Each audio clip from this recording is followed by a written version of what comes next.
Welcome to episode 11 of the Universally Epic Podcast, your go to Universal Orlando trip planning podcast. I'm Jim Klein, along with Taylor Franklin, and we are your hosts and travel agents for all things Universal. In today's show, Universal releases which attraction will be included in early park admission. We also discuss Universal's land and sea packages, and we also continue our series on opening day attractions, where we're going to discuss one of my personal favorites, Kongfrontation.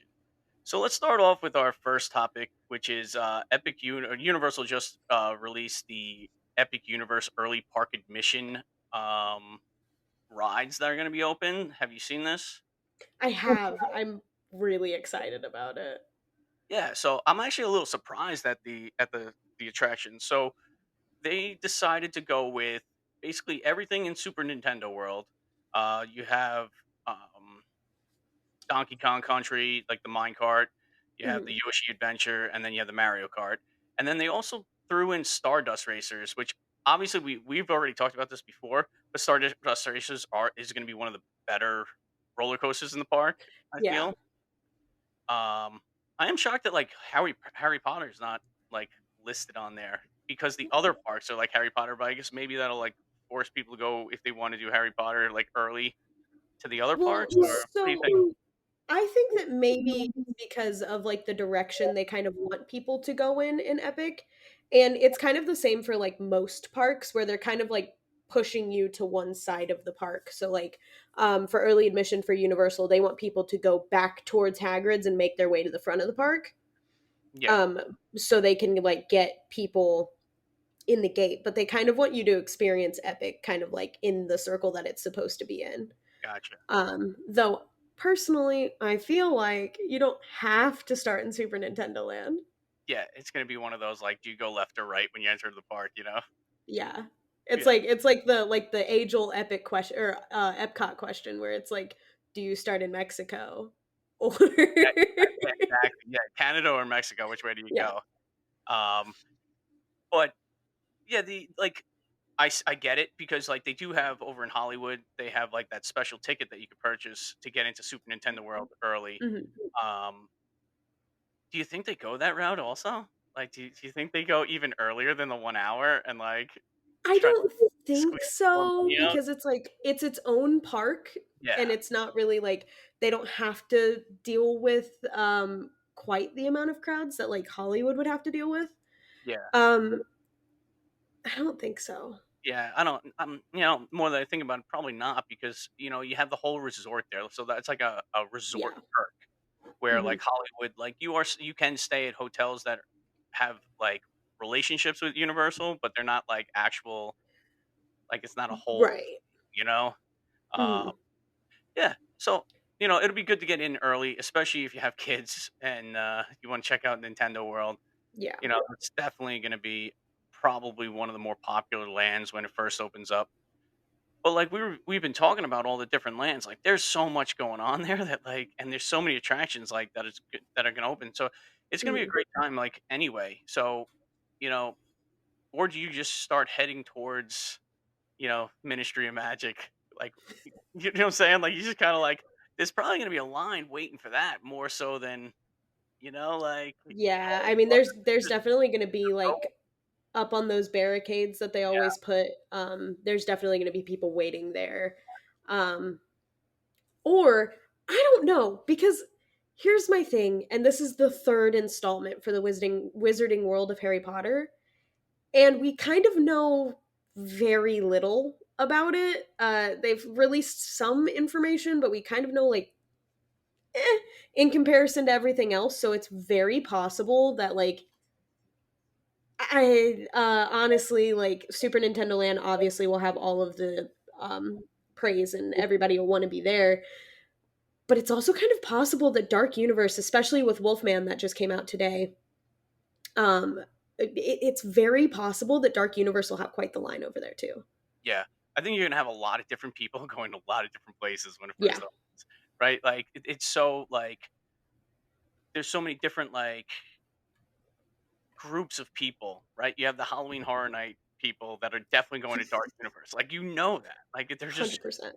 like, they could care less about Nintendo World in the morning, and they just want to be on like Wolfman and Frankenstein and like all that stuff right off the bat. So like I could see that happening, and I could see that line getting pretty long. Like getting.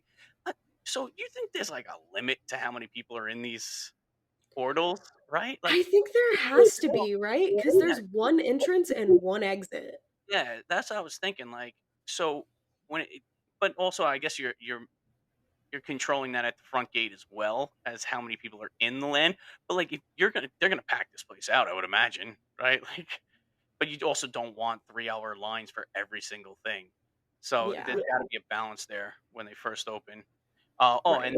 this early park admission doesn't open up on day one on May 22nd. It opens up on May 23rd, so it's the next day that it starts. So if anybody's going down, just to know that.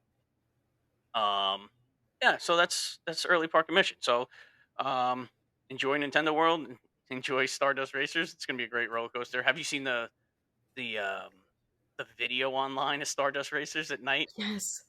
Amazing. It looks I'm so so good. excited. I like you were listing off the opening day opening day attractions, I guess. Um and I was like, okay, everybody can go have fun in Super Nintendo Land. I'm going to be going for the fourth time on Stardust Racers. So It looks incredible. It looks incredible. The lighting on there is it just looks it's gonna be so good. I'm a It's gonna coaster junkie and that's a beautiful coaster. it looks amazing. And like we talked about, it's kind of got that dueling dragons type vibe to it, and it's Mhm. gonna be awesome. Yeah, it's gonna be so cool. Yeah, so the next thing that we're gonna talk about is these land and sea package options that they have at Universal. Many people probably don't know they're even offering these now, so we're going to run through it real quick, and I'll let you know like what is included in that package.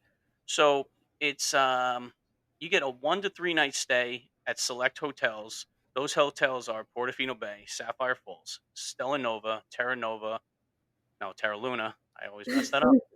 Always, Cabana Bay and Endless Summer Dockside.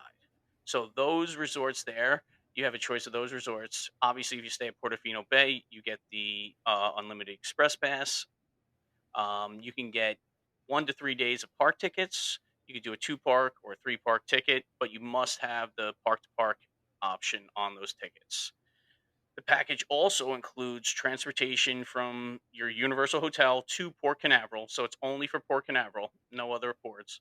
And there is an option that you can add on that will bring you back to MCO when you're all done with your cruise. Now, here's the catch, though: you can't book this on your own. You have to go through someone like us. Like you have to book it through a travel agent. So if you're interested, let us know. But just for just for our sake, I just did a little sample pricing for March 7th to the 9th, let's say. So let's say you're getting on the ship on the 9th, and you want to spend 2 days in the park. A 2 day park to park at at Dockside was $1,344.67. So you have like a little mini vacation like prior to getting on your cruise ship. I think it's pretty good. Like I like the idea, you know. And Yeah, I it's mean it's a lot like what Disney does with the Disney Cruise Line where there are packages that you can get where you can do both. yeah, it's a nice little option for you, you know. And if you're flying in beforehand, you could always get the Superstar shuttle if you want that option from MCO to your resort. So that's that. The options are, I think they give you a good choice on the hotels as well, especially if you. Oh, let's talk about Stella Nova real quick. Let me like jump off to the. Have you seen those videos online? I have.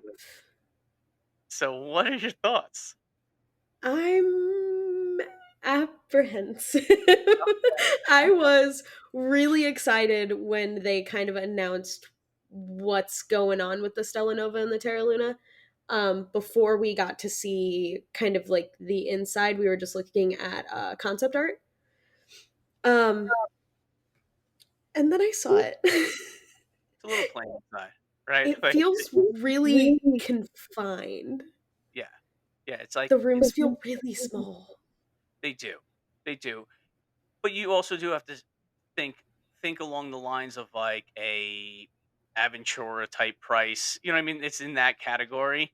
So Yeah. like if instead of looking at it as like a brand new hotel, like it's not in the signature collection. So like it's the pricing is very reasonable for the hotels. Mhm. But yeah, you're not getting a ton of space in there. And I had a Yeah. question. So I see a lot of like influencers and stuff and media that are going there, right? Is the 3rd floor the only floor to have that, like, space ceiling, those that lighted ceiling? Because every single one of them mentioned the 3rd floor and the I ceiling was think dark with light. so. So, like, I don't get that. Like, why not have it all over? I don't know. It's strange to me because everybody kept saying 3rd floor, 3rd floor. I'm like, "So why would you just go to" I don't understand why you would just go to the 3rd floor to check this out. Yeah. Right? That's so weird to me. I heard that they had NASA do the constellations on the wall in the lobby. Did you hear that? Yeah, I did hear about that actually. That is a kinda cool like, touch. The food looks good too. Like, the food definitely looks they had, like Mhm. somebody was eating pancakes with, like, I don't know, some banana thing on top. It was looked so good. It was me, I Yeah, like we'll pan see if it beats the Bayliner Diner. or my food court at, Aventura. I love that place. I couldn't oh my god. That buffalo chicken sandwich over there was so good. Oh, it was We so keep meaning to go over to the Aventura every time we're there, and we just it never happens. yeah, it's nice. Well, you know what it is? So if you're at Cabana Bay, to get to Aventura, you literally look and it's like right across the street, but you can't cross the street right there. So you have to walk all the way down to the far end of Cabana Bay and then walk all the way back past Sapphire Falls to Yeah. Aventura. So it's like it is quite the hike because I was like, "Oh," one morning I woke up super early, like before everybody, and I was like, "Oh, let me go check out Cabana Bay." And I was like, "Alright, I'll just walk over." How far could it be? I was walking and walking, I'm like, "It's right there." Like, I see it the whole time. And then you get over there and you're like, "Now the lobby's all the way back over there." Like, it was Yeah, no, it would just be more, advantageous, I guess, of you to, get on the bus yeah, and ride it to Aventura. so weird. It was such a weird thing. I couldn't believe it. I was like, "Man, this is taking a long time." It was cool though. I like checking out resorts like Yeah, early in the morning. Like I get up so early on vacation. It's so bad. me Like I'll wake too. up at like 5:30, 6 o'clock. Well, okay, so I'm usually up until like midnight or so during the Mhm. week or like anytime. It's usually like when I'm like, "Oh, I have to go to bed now." It's like midnight. So like when I wake up, I do wake up like 6:30 in the morning, like normally. But when I'm on vacation, I'm going to bed because we're in the room at like let's say 10 o'clock at night. I'm not keeping everybody up, so I'm just like laying down. I pass out, so I get my 6 hours of sleep. That's 4 in the morning. Like, Yeah, so like, so when I sleep till 5 or 6 on vacation, it's like extra sleep for me. So and I'm up ready to go at like 5:30 every vacation, and I don't it mind. was it was I like really nice, when we had all of the people for HHN, because I would get up, 6, 7, and I'd go take a shower, get my makeup on, get ready to go to the parks, and then I'd be like, "Okay, well, I guess I'll go get coffee from Starbucks." I mean yeah, I get up early and I kind of nudge my daughter, and I'm like, "Hey, you want to go?" And she like pops out of bed with me. She's the early one. My son is the one that sleeps in with my wife. And, yeah, we'll go out, like, before the sun even rises. Like, we stopped at Starbucks when we were at Aventura, we stopped at Starbucks before, grabbed the Starbucks, and, like, walked over to Cabana Bay together. It was awesome. Oh my god, it was so much fun. And then the sun's coming up. You get great photos too. If Oh, you like, yeah. sunrises on vacation are great. They're amazing. I love it. It's, it's something that me and my daughter do. Pretty nice. That's really precious. Um, yeah, so land and sea packages, like I said, you have to book it through a travel agent. If you're interested, let us know. Um, you can email us. We have a new email. Let's start there, right? We do. Universityepicpodcast@gmail.com. So send any question if you want to listen. If you want a question on the air, we'll read them out and we'll answer them. That's universallyepicpodcast@gmail.com. So right now we're going to take a break, and when we come back, we're going to continue our series on opening day attractions with Kongfrontation. Stay right there, and we'll be right back. The Universally Epic podcast is brought to you by the Magic for Less Travel, a Universal you preferred travel agency. If you are looking to plan your next Universal Orlando vacation, let's do it together. As a certified Universal specialist, I can help guide you through the planning process with helpful tips and tricks along the way. The best part, all my travel planning services are absolutely free to use. And when you book your Universal Orlando vacation with me, you qualify for an exclusive booking bonus offer from the Magic for Less Travel, a $25 Universal gift card for all vacation packages over $2,500. Ready to start planning? Email me at jim.klein@themagicforless.com to start planning your next epic Universal vacation.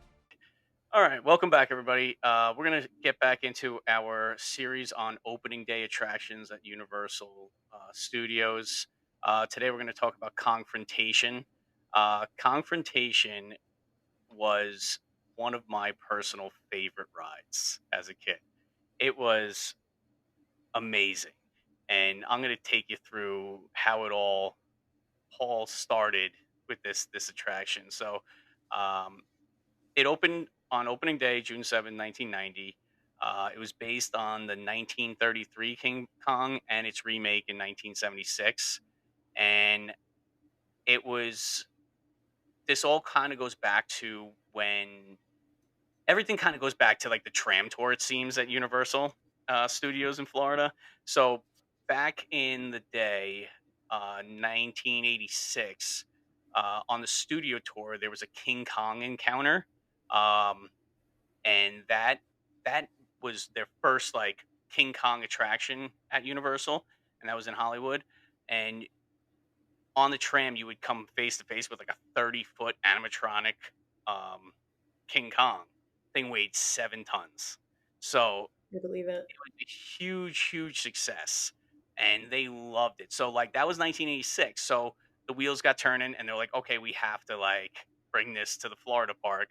When they decided like to start creating the park, that King Kong encounter at the on the studio tour burned down in 2008. So that was interesting little fact that I found. Also, I uh, remember that. I so we were annual pass holders for Universal Hollywood, and 2008, I believe, was around the time that we were going like really really heavily. And I remember my mom being like, "Oh, can't go this weekend." And I was like, "Why not?" And she was like, "Well, because I'm not going down there unless I can get on the tram tour, and they won't let us on the tram tour because King Kong burned down." And I cried that's for hours. I thought they killed King Kong. so funny. That's so funny. Uh, that's not the last you'll see a King Kong on the studio tour, which I'll get to later on. But because there is one right now, so that'll come later on when I'm discussing it. But yeah, it's kind of unfortunate because it was such a great part of the tram tour at the time. Um, but because of that success, like in Orlando, they're like, okay, we need to create a standalone attraction for it. So, and boy, did they do it right. I loved it. So here's what it was. So you first got into the queue, and the queue felt like an old school like subway station almost. I know you're going on to like a tram, but it felt more like a dirty subway station. It had like graffiti all over the place. It kind of felt dirty, like really dirty. It was it yeah, I see your face. Like it was for some reason it just like resonated with me. It was just like, okay, this is it was just so like I guess because I've taken trips to New York City back in the day, and Okay, that's fair. it was like, okay, like they kind of got it right here. Like we just missing the guy peeing in the corner, you know? So you were nostalgic for a dirty subway station. Okay, Almost like okay. you felt unsafe right off the bat, you know? Um, so you get up to the front, right? And they had these like old like videos, and it's the pre-show is like a news report of King Kong on the loose in New York. And then it cuts to this like reporter, this woman reporter in a helicopter. Terrible, terrible acting, and it was so bad. Like I rewatched the video on YouTube, and she's like, "Oh, Kong is on loose. Be careful." And all of a sudden, it's like, "Oh, look out!" And she's like, screams and the video feed cuts out. And then what do you do after that? Of course you get on the tram because that makes all the sense in the world. Like, Yeah. it's like you just got knocked out of the sky in a helicopter and like, yeah, just get on this tram. We're gonna go tour the city. Like it's so You're safe on the tram, don't yeah, it's worry. so far fetched. So the ride vehicles were actual tram cars. They were modeled after the Roosevelt Island tram cars. And each tram car did have a live actor on it, like many other, like Jaws had one, and they just added. I love live actors on rides. I just it's great. The only one that I don't like is people are gonna hate me for this one, but this is a Universal podcast, so yeah, not a Same. big not a big fan of the Jungle Cruise. I'm not. I'm sorry. I just don't Thank like. you. I don't like the jokes aren't funny. The guy like hates it when you don't laugh, and it's just like, okay, what are we doing here? And then the last time we went on, it broke down. Took us like an hour to get off this ride. It was so annoying, and like the guy's still trying. We're stuck, and he's still trying to talk to us about like these little corny jokes. I don't find the attraction of it. Like, and I brought my kids on there, right? I know this is so like off topic, right? We're talking It's our kids, okay. but and they're like, "Is this supposed to be funny?" Like, they were even like, "This isn't funny. Like, this Oh, is not it's no. so uncomfortable." It was so uncomfortable, and I don't know.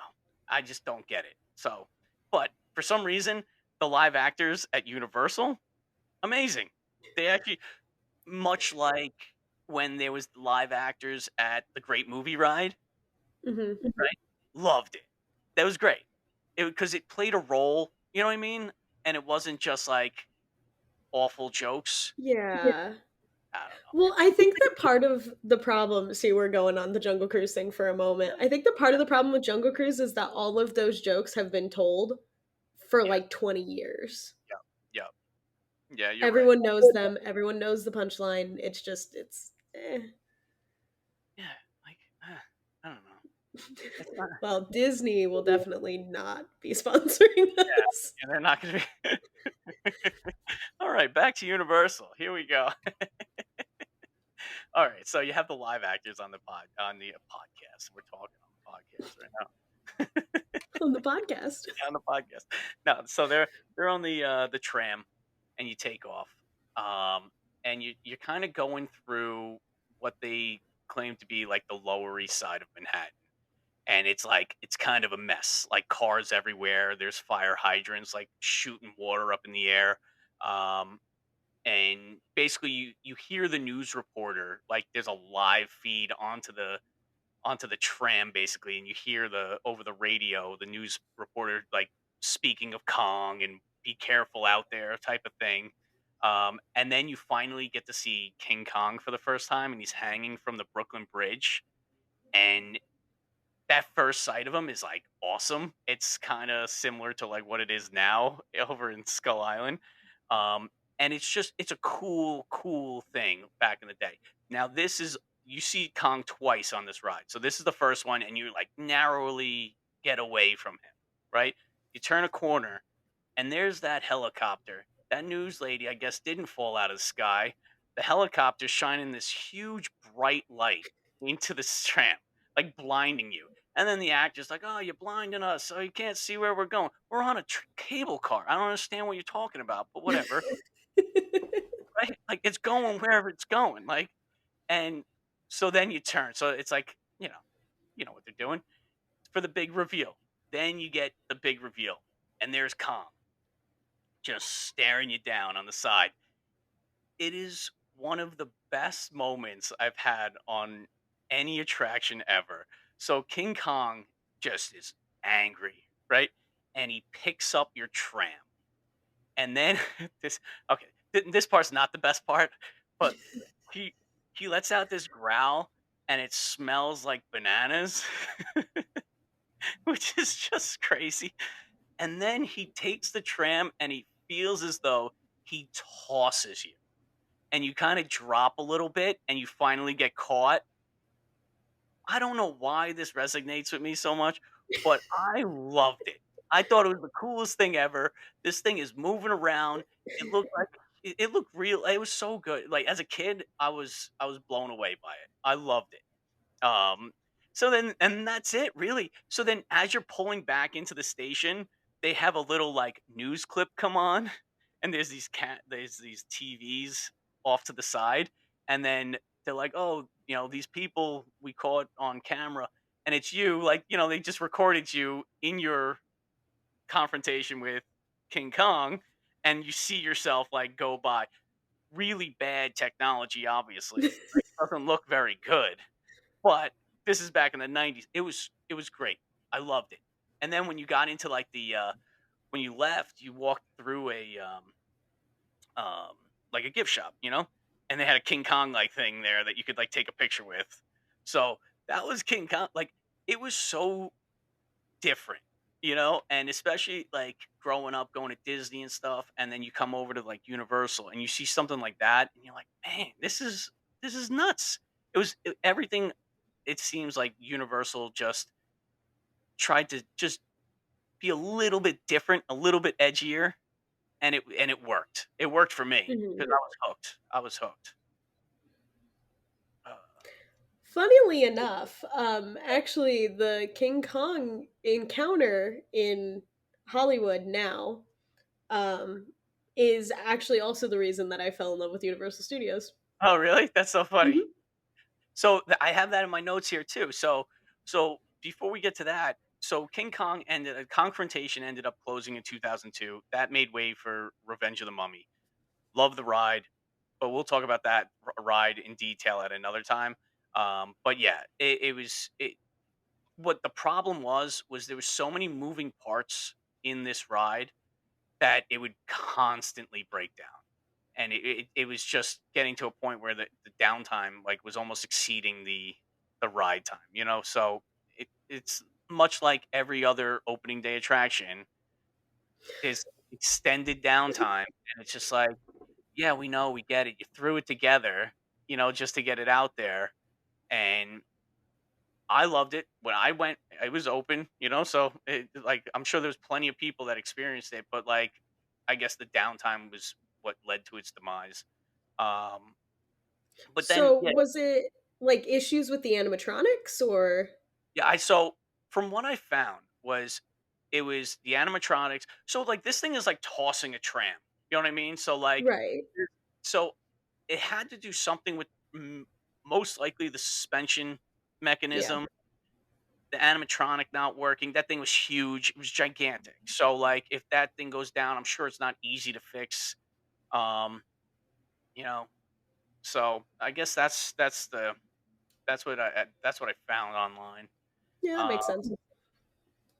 so that was 2002 it closed. 2000 and then it wasn't until 2010 King Kong made his appearance back in Universal over in Hollywood, and that was called King Kong 360 3D, which is I guess is what you're talking about, right? Yeah. Yeah, so that was based on 2005 Peter Jackson version of King Kong. Um, Huge success again, right? Like it had that whole like 3D, like very similar to Skull Island, which actually once again Hollywood set up Florida, and it had like the same type of like movie type app, right? That's basically. So why did you love it? Like, what was the thing? Well, okay, so when we first started going to Universal, I was obsessed with the tram tour. I was obsessed with it. Um and then they were like, "Oh, we're putting in King Kong." And it was like King Kong was like the first creature feature, even though now I know that it's a kaiju movie, but like King Kong was like the first like creature feature that baby Taylor was allowed to watch. And Got I was obsessed with it. It was super long. It had Jack Black in it. I love School of Rock. And you I right. was like, absolutely. I'm so in on King Kong. And then they were like, we're gonna put it on a ride. And I was like, how are you gonna put it on the tram tour? What do you mean? Where are you gonna put it? And then we went on it for the very first time, and I remember we like went into the tunnel where the screens are, and I was like, my god, because I'd never been on like a motion simulator before, and I was like, oh my god, what, King Kong's gonna be in here? I was like losing my mind, and then I saw King Kong, and I was like, and to this day, every time I'm on a motion simulator ride, I really try to go into it, right? So like we get on Transformers every single time we're there, and I'm always like, Optimus, save us! I'm like screaming at the screen because that's the fun part. And Yeah. so all through, and it started with King Kong, where like I was like, he's gonna save us, mom, he's gonna save us. And my mom was like, my Okay. dad was like, does she know it's a movie? And I was like, he's saving us. The Okay. dinosaurs are gonna get us. King That's Kong's gonna kill them. that's hysterical. That's so funny. Yeah, so, like, yeah, that King Kong in Hollywood was once again a huge success. Like, and obviously when they went back to Universal, like, well, now it's in Islands Adventure. They opened Skull Island, Reign of Kong, and I think that this ride, Skull Island, gets a lot of heat for not really for. I don't know. I kind of liked it when I went. I don't know how about you, but like I enjoy the ride. Like I didn't when we went on it, and I was just like, let me see what it's about because like people are really not liking this ride, and I was like, nah, I liked it. Like maybe it was just me because I liked King Kong when I was a kid. Maybe that's what it was. Maybe I so when we first went, Noah and I, um, it still had its 3D effect, and I don't know if you've been in the past couple of years, but it doesn't have the 3D effect anymore. And I now, unfortunately, baby Taylor loved motion simulators. Taylor now cannot do 3D, not at Uh, all. so it's It like makes me super nauseous. oh, that sucks. Will I still get on Transformers? Yeah, Yeah, yeah, I will. Transformers is great. 100%. Yeah, that's a Um, great. but I think it's because King Kong kind of tosses you around a little bit. Yeah, It's a lot of see the moving screen parts. and getting tossed and like yeah, and you're Yeah. engulfed in the screens too. Mhm. Like so, it's not just like But when they took out the 3D effect, I found, because we just went when we went in October, um, I found that I don't feel nauseous getting off that ride at all. okay, So personally, I think the ride is significantly better without the 3D effect because I don't really think it needs it. But I also understood why it was there because it was supposed to like fully immerse you in this like dinosaur battle with King Kong. So I yeah, got it, but like it doesn't need it. yeah. It still does have that nice reveal at the end. Like I love seeing King Kong. Like, like it's so I good. lost my mind. Noah didn't tell me that it was like that. And I had never been on King Kong the very first time they rode it. And Noah didn't tell me that it was like that. He was just like, "Hey, just like make sure you're paying attention to the off to the side once we get out of the tunnels." And I was like, "Why? The ride should be over once we're done with the Yeah, yeah, tunnels." And he was like, just watch." And I was like, okay. So we like open up, you open up the doors, you go in the circle, and like from the side, like as you're like pulling up to it, I was like, what is that? I'm like leaned forward and I was like, giant King Kong. yeah. Oh my god, was that the coolest thing I've ever seen? It's really cool. It's really really cool. Yeah, I love Oh, it. I love it. You know it's I know it gets a lot of hate, but I enjoy it. I enjoy the ride. Um, one little fun fact I did find about Confrontation. So 1992. So 2 years after it opened, um, during Halloween Horror Nights, I believe it was called Fright Nights at that time, but they had a what is that like a oh my god I can't think of the word now. a house? No, yeah, basically a house, but like a layover, Yeah. right? So I know okay, what I so featuring Dark Man. I don't know. Do you know what Dark Man is? I had to research this. No, Dark uh, Man. Liam Neeson starred in this movie where this like professor gets blown up in his lab, and, like, they think Oh, he died, but, like, he's wrapped up in all these bandages, but he can't like, be out in sunlight for more than 90 minutes. I was reading up on it. This is crazy. So I'm they did looking they at that now. they did a Halloween Horror Nights, like, Huh. layover, and so they put Darkman in the ride and in the queue, alright? Then part of this experience was that they created like a mini haunted house down in the set. So people were able to walk through this like mini haunted house, Darkman Hmm. the Mhm. haunted house, through the set of Kongfrontation. I thought that was awesome. Like That's kind of I neat. don't I couldn't find any videos, nothing like that, but it just seemed like a cool idea. So That's so little strange. very strange. Very But a fun fact: when Skull Island opened, they kind of did a similar thing where there were scare actors and boo holes through the queue. yes. No, that queue is kind of scary. Like when you're in that Yeah, line and the thing starts shaking and the lights are going, and then you have that like crazy, like I don't native, I guess you would call it. Like I'm like, what is that?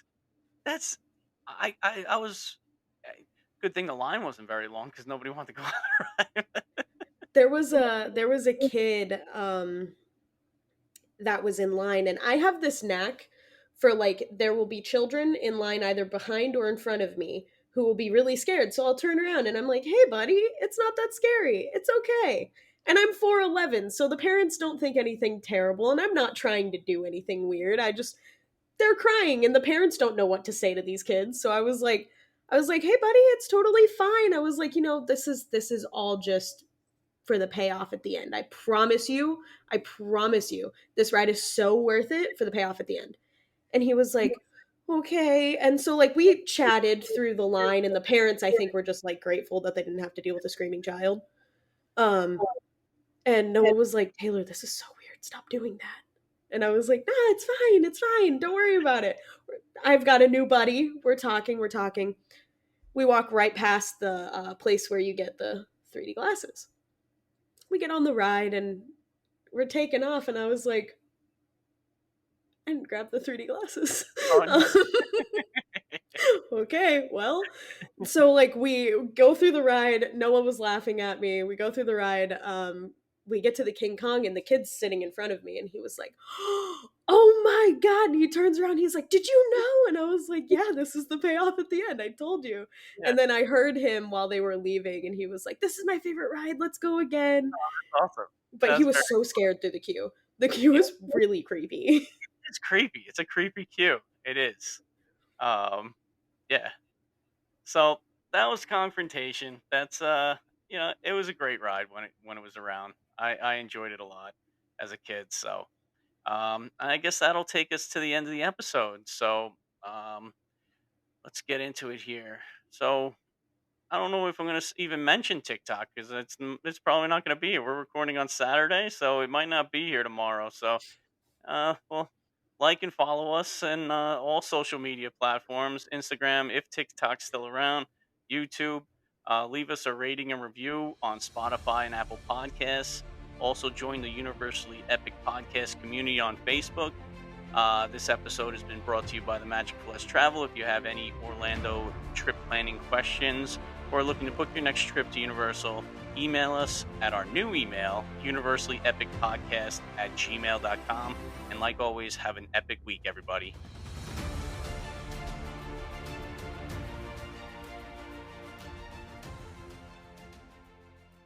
So let's get this started. And here is Taylor Franklin. This sounds really awkward, Taylor. So I don't know. That's terrible. We're gonna have to work out something with the Yeah, intro. that was so bad. Oh my god. What we also continue our series on opening day attractions where we so stay right there and we'll be right back. Oh my god. That's wow. Wow. What is that?